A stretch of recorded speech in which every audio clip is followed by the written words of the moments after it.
Bismillahirrahmanirrahim. Assalamualaikum warahmatullahi wabarakatuh. Waalaikumsalam warahmatullahi wabarakatuh. Alhamdulillahi rabbil alamin. Wa usalli wa usallim ala nabiyyina wa habibina Muhammadin wa ala alihi wa sahbihi ajma'in. Amma ba'du. Kaum muslimin dan muslimat rahimani wa rahimakumullahu ta'ala. Pada kesempatan kali ini kita akan memasuki bab baru, yaitu bab tentang bersiwak, bab tentang anjuran untuk bersiwak. Dalam bab ini Al-Imam Abdul Ghani Al-Maqdisi rahimahullahu ta'ala di dalam kitab beliau Umdatul Ahkam membawakan 4 hadis. Hadis yang pertama berbunyi, An Abi Hurairah radhiyallahu ta'ala anhu qala. Dari Abu Hurairah, semoga Allah Ta'ala meridhoinya, ia berkata. Hadis ini dari sahabat Abu Hurairah, ia berkata, Qala Rasulullah sallallahu alaihi wasallam. Rasulullah sallallahu alaihi wasallam beliau bersabda, Laula an asyukka ala ummati. Sekiranya kalau bukan karena saya takut memberatkan umatku. Sekiranya kalau bukan karena saya takut memberatkan umatku, la amartuhum bis-siwaki inda kulli shalah. Saya akan perintahkan mereka, saya akan wajibkan mereka untuk bersiwak setiap kali mau sholat. Jadi kata Nabi SAW dalam hadis ini jamaah, sekiranya saya tidak takut memberatkan umatku, maka bersiwak sebelum sholat hukumnya apa? Wajib. Baik sholat wajib maupun sholat sunnah. Namun Nabi SAW tidak mewajibkan kepada umatnya karena takut memberatkan mereka. Hadis riwayat Bukhari dan Muslim. Kaum muslimin dan muslimat rahimani wa rahimakumullah ta'ala. Terkait hadis ini ada 3 pembahasan. Yang pertama adalah kasih sayang Nabi SAW kepada umatnya. Kasih sayang Nabi SAW kepada umatnya, sehingga tidak ada yang menghalangi Nabi SAW untuk mewajibkan kepada umatnya bersiwak sebelum sholat, kecuali karena takut hal itu apa? Memberatkan. Jadi Nabi SAW sebenarnya pengen sekali kalau seandainya umatnya ini ketika bertemu atau menghadap Allah Ta'ala dalam kondisi telah bersiwak. Namun karena Nabi SAW takut hal ini memberatkan, maka Nabi SAW tidak mewajibkan hukumnya. Maka ini menunjukkan akan kasih sayang Nabi kita Muhammad SAW kepada umatnya. Beliau tidak ingin ada syariat-syariat yang memberatkan umatnya. Di sana ada contoh-contoh lain. Bagaimana Nabi SAW jamaah itu tidak pengen memberatkan umatnya. Di antaranya sabda Nabi SAW, Laula an asyukka ala ummati. Sekiranya saya tidak takut memberatkan umatku, la akhartul isya ila thulutsil lailil awal. Maka saya akan mengakhirkan sholat isya sampai 1/3 malam pertama. Jadi kalau seandainya Nabi tidak takut memberatkan umatnya, sholat isya itu dimulai 1/3 malam pertama. Berarti kalau malam kita bagi menjadi 3, jadi 1/3-nya jam berapa jamaah? 11. Jadi kalau seandainya Nabi SAW tidak takut memberatkan umatnya, maka sholat isya itu jam 11. Kira-kira berat tidak jam 11? Berat. Oh berat. Jam 7 aja ngantuk, apalagi jam 11. Kenapa Nabi SAW pengen sholat isya itu kok di akhir akhir 1/3 malam terakhir? Karena Nabi SAW menjelaskan, فَإِذَا مَضَى ثُلُثُ اللَّيْلِ الْأَوَّلِ هَبَطَ الرَّبُّ جَلَّ ثَنَاؤُهُ. Karena apabila berlalu 1/3 malam pertama, itu Allah Ta'ala turun ke langit dunia. Jadi Allah Ta'ala turun sesuai dengan keagungannya. Ila sama'id dunya falam yazal hunalika hatta yatlu al-fajru. Dan Allah Ta'ala senantiasa di langit dunia sampai terbitnya fajar. Jadi Allah Ta'ala jamaah itu turun ke langit dunia sesuai dengan kemuliaannya, bukan hanya di sepertiga malam terakhir. Namun dimulai dari sepertiga malam apa? Pertama. Sampai subuh. Kemudian Allah Ta'ala berfirman, ala sa'ilun yu'ta. Ada enggak yang mau minta, akan dikasih. Ala da'in yustajabulah. Ada enggak yang mau berdoa, akan dikabulkan. Ala sakim yastashfi fayushfa. Ada enggak orang sakit yang minta agar sembuh, akan disembuhkan. Ala mudnib yastaghfir fayughfarullah.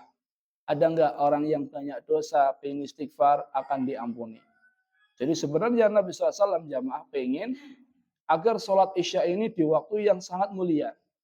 Yaitu di saat apa?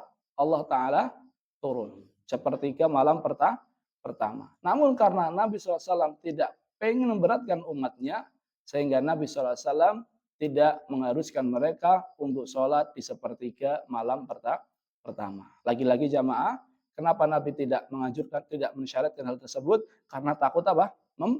Memberatkan. Nabi SAW juga suatu hari jamaah, ketika di bulan Ramadan, beliau SAW kata Aisyah, beliau sholat tarawih di masjid. Fasalla bi sholatihin nas. Ketika Nabi SAW sholat di masjid, sholat tarawih di masjid, manusia ikut sholat tarawih. Sehingga sholat tarawihnya apa? Berjamaah. Summa sholla minal qabilah. Kemudian di malam berikutnya, Nabi SAW kembali sholat, fakathuron nas. Di malam berikutnya Nabi kembali sholat, kemudian jamaahnya semakin apa? Banyak. Jadi malam pertama sudah banyak, malam kedua membludak. Sumajtama'u minal lailati tsalitsati warrabi'ah. Di malam ketiga atau malam keempat, jamaah semakin banyak. Dan mereka nunggu Nabi SAW, falam yakhruj ilaihim. Namun Nabi SAW tidak keluar menemui mereka. Ketika habis sholat subuh, Nabi mengatakan, qad ra'aitul ladzi sana'tum. Tadi malam sebenarnya saya melihat apa yang kalian lakukan, yaitu kalian menunggu di masjid, menunggu kedatangan saya untuk sholat tarawih berjamaah. Walam yamna'ni minal khuruji ilaikum illa anni khasyitu an tufrada alaikum. Tidak ada yang menghalangi saya untuk keluar menjadi imam bagi kalian, kecuali karena saya takut kalau seandainya sholat tarawih berjamaah itu hukumnya apa? Wajib. Jadi jamaah, karena itu masih di masa-masa turunnya wahyu. Jadi kalau di masa-masa turunnya wahyu, kalau Nabi sering berjamaah, takutnya nanti sholat tarawih berjamaah hukumnya apa? Wajib. Jadi Nabi SAW tidak keluar menemui mereka, karena Nabi SAW takut memberatkan umatnya, yaitu ketika sholat tarawih berjamaah hukumnya apa? Wajib. Namun ketika di zamannya Umar bin Khattab, Nabi SAW telah meninggal dunia tentunya, dan sudah tidak ditakutkan lagi sholat tarawih berjamaah akan menjadi wajib, sehingga Umar bin Khattab kembali mensyariatkan sholat tarawih berjamaah. Jadi sholat tarawih berjamaah ini sudah pernah dilakukan sama Nabi belum? Sudah belum? Sudah. Hanya saja Nabi tidak merutinkan, takutnya hukumnya apa?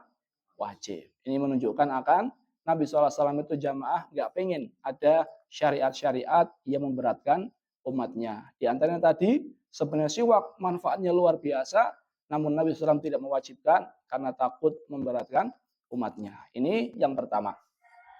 Yang kedua adalah disunahkannya bersiwak setiap kali hendak sholat.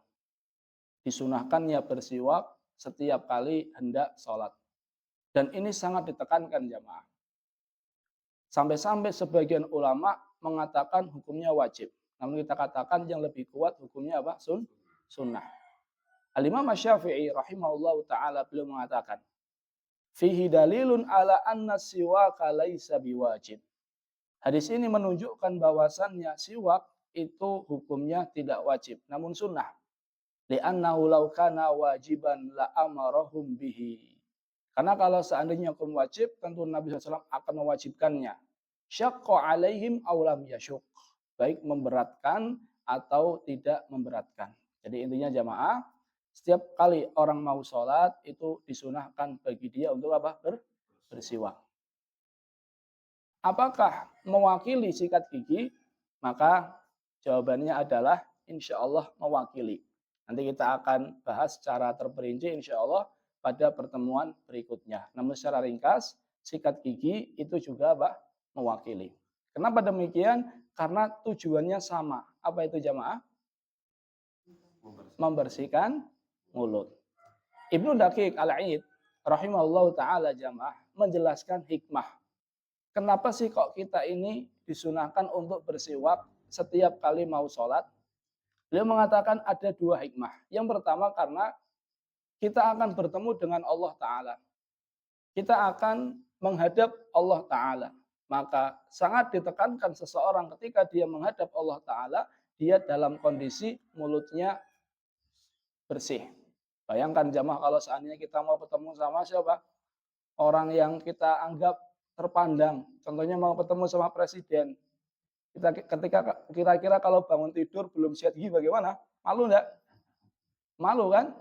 Nah ini mau ketemu sama Allah Ta'ala, mau menghadap Allah Ta'ala, tentunya kita sangat ditekankan untuk membersihkan mulut kita. Ini yang pertama. Jadi karena kita mau ibadah bertemu dengan Allah, maka kita ditekankan untuk membersihkan mulut. Yang kedua, karena kalau seandainya kita tidak membersihkan mulut jamaah, itu malaikat akan tersakiti.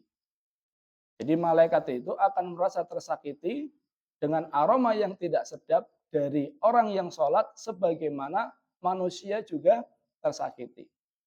Makanya Nabi SAW jamaah mengatakan man akala sauman au basalan, barang siapa yang man akalal basal wasauma, siapa yang makan bawang merah atau bawang putih. Jadi bawang merah di sini biasanya bawang merah yang menimbulkan bau yang sangat tajam seperti bawang apa? Sular, Pak. Sengar. Atau bawang bombay mungkin ya. Ya, barang siapa yang habis makan bawang, kata Nabi Shallallahu Alaihi Wasallam, fala yaqrabanna masjidana. Jangan mendekati masjid kami. Artinya jangan sholat jamaah dulu, bersihkan dulu mulutnya. Kenapa? Fa innal malaikata tata'adda minhu kama yata'adda minhu banu Adam. Karena sungguhnya malaikat itu merasa tersakiti dengan bau yang tidak sedap sebagaimana tersakitnya siapa? Manusia. Jadi kenapa kita sikat gigi, kita bersiwak sebelum sholat? Karena kita nggak mau nyakiti siapa? Malaikat. Bahkan jamaah disebutkan dalam sebuah hadis jamaah, Nabi SAW bersabda, innal abda idza tasawwaka. Sesungguhnya seorang hamba ketika dia bersiwak, ketika dia bersihkan mulutnya, summa qama yusolli qamal malaku khalfahu. Kemudian dia bangun salat, maka malaikat akan berdiri di belakangnya. Fatasamma' li qiraatihi. Kemudian malaikat akan mendengarkan dengan seksama bacaannya. Fayadnu minhu hatta yadhafahu ala fihi. Dan malaikat itu akan senantiasa mendekat sampai mulutnya malaikat itu sangat dekat dengan mulutnya orang yang sedang sholat. Kata Nabi Shallallahu Alaihi Wasallam, "Fama yakhruju minhu fihi syai'un minal Quran illa sara fi jawfil malak." Tidak ada bacaan Al-Quran yang keluar dari orang yang sedang sholat kecuali langsung masuk ke tubuhnya malaikat. Jadi luar biasa jamaah. Jadi ketika kita sholat, kita baca Al-Quran, bacaan kita itu langsung masuk ke tubuhnya siapa? Malaikat. Karena bacaan kita itu langsung masuk ke tubuhnya malaikat, kata Nabi SAW, fatahhiru afwahakum lil Quran. Maka bersihkanlah mulut-mulut kalian ketika kalian hendak membaca Al-Quran. Jadi kalau seandainya kita kok enggak bersihin mulut, tadi jamaah, malaikat akan tersakiti. Maka ini dua alasan atau dua hikmah kenapa kita ini bersiwak, membersihkan mulut sebelum sholat. Yang pertama, karena kita akan menghadap Allah. Yang kedua, karena takut menyakiti siapa? Malaikat. Pembahasan yang ketiga adalah bagaimana dengan orang yang sedang puasa? Tentunya kan dia akan sholat, dia akan sholat seperti sholat subuh, sholat duhur, sholat asar. Apakah tetap disunahkan bagi dia untuk bersiwak? Maka jawabannya adalah tetap. Hanya saja para ulama berbeda pendapat. Ada yang mengatakan tetap disunahkan tapi sampai sebelum zuhur.